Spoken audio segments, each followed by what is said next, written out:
오늘의 주제는 동정녀의 임신이 가능할까? 그 답은 예스입니다.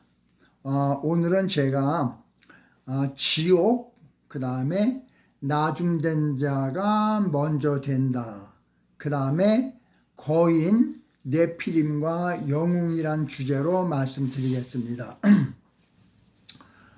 우리는 그 성경 원본이 그리스 언어로 쓰여진 것을 압니다. 그리고 이제 신약은 대략 2000년 전에 쓰여진 것도 압니다. 그러면은 지금부터 2000년 전 그리스 땅으로 저희들이 여행을 갑니다. 그러면은 누가복음 16장에서 19절에서 31절에 보면은 거지 나사로가 죽어서 지옥에 가는 얘기가 나옵니다. 근데 그 지옥이란 그 단어가 이제 그리스 신화에서 나와요. 영어로는 뭐라고 그러냐면은 하데스라고 그럽니다.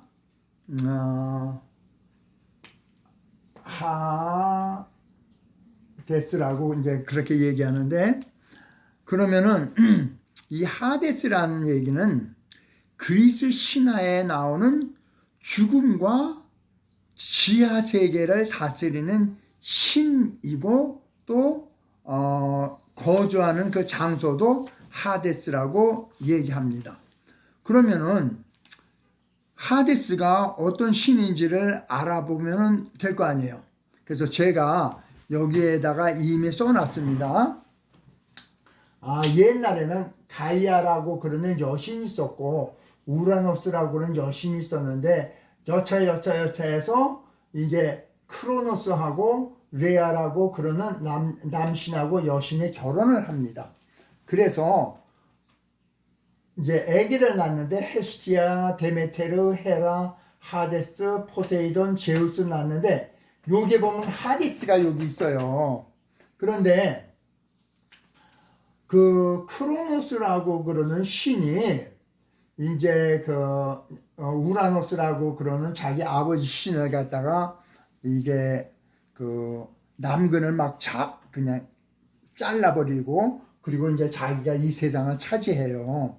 그랬는데 이 크로노스가 이제 예언을 듣는데, 앞으로 네가 낳는 자식들 중에 누가 하나가 너를 쳐서 너는 약해지고 네 자식이 이제 또 강해질 거다라고 그러는 예언을 듣습니다.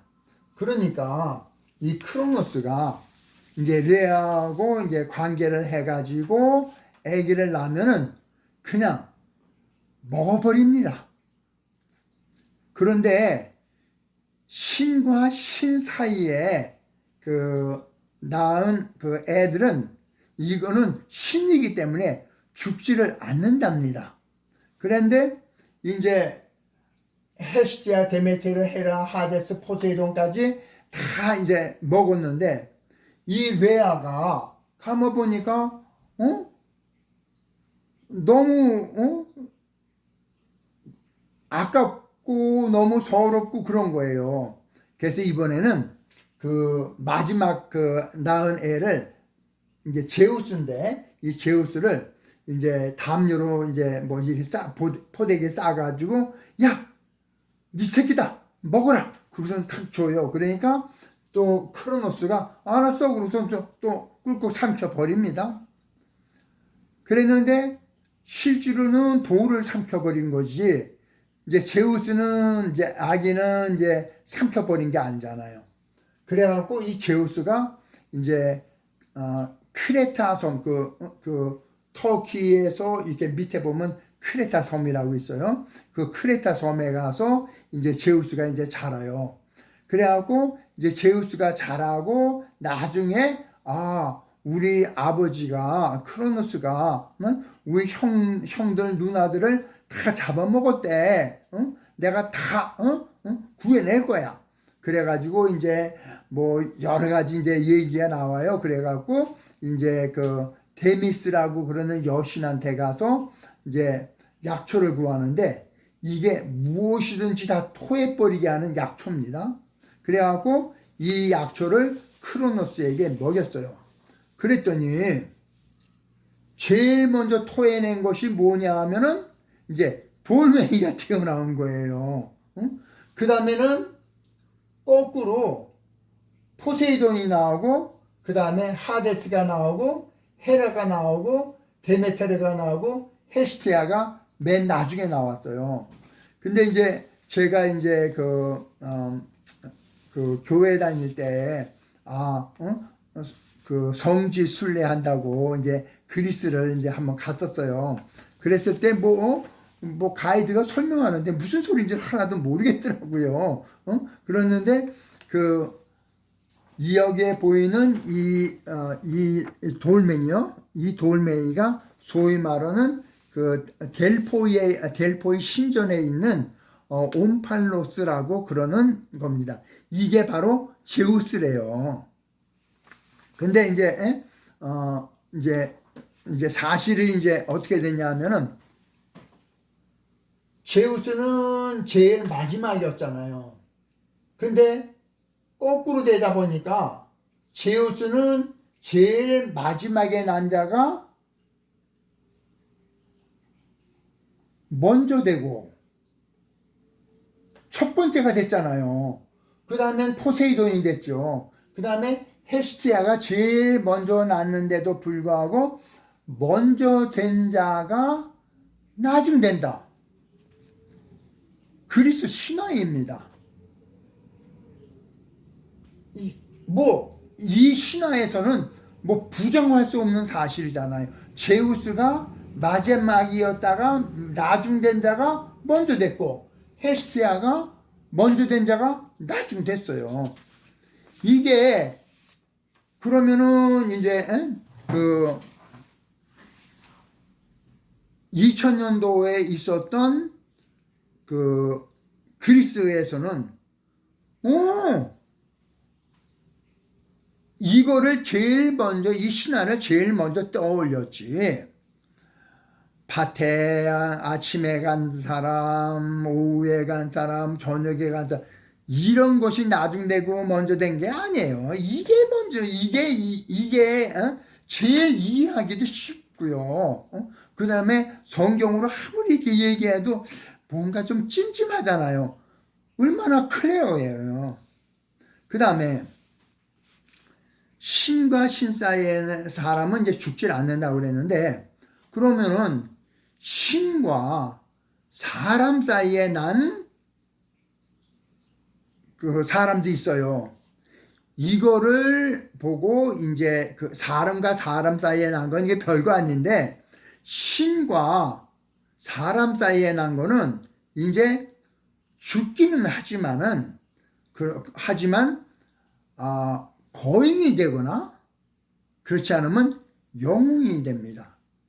처음 스토리는 거의 거인으로 표현됐어요. 뭐 티탄족 뭐 해갖고 거인이 되고 뭐 이상은 뭐 머리가 뭐 100개 뭐 팔이 뭐 200개인가 100개인가 되는 뭐 그런 거 이상한 것들도 나오고 그래요. 그런데 그 창세기 6장에 보면은 하나님의 아들들이 세상의 여자가 이쁜 곳을 보고 그런 얘기가 나오잖아요.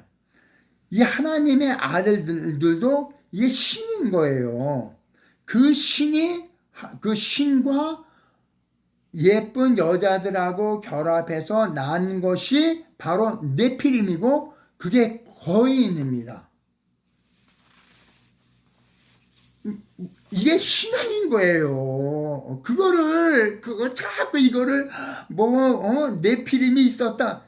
그런 억지 쓰지 마시고요. 그냥 신화 보면 그냥 간단하게 일 끝나잖아요. 그러면은 이제 제가 이제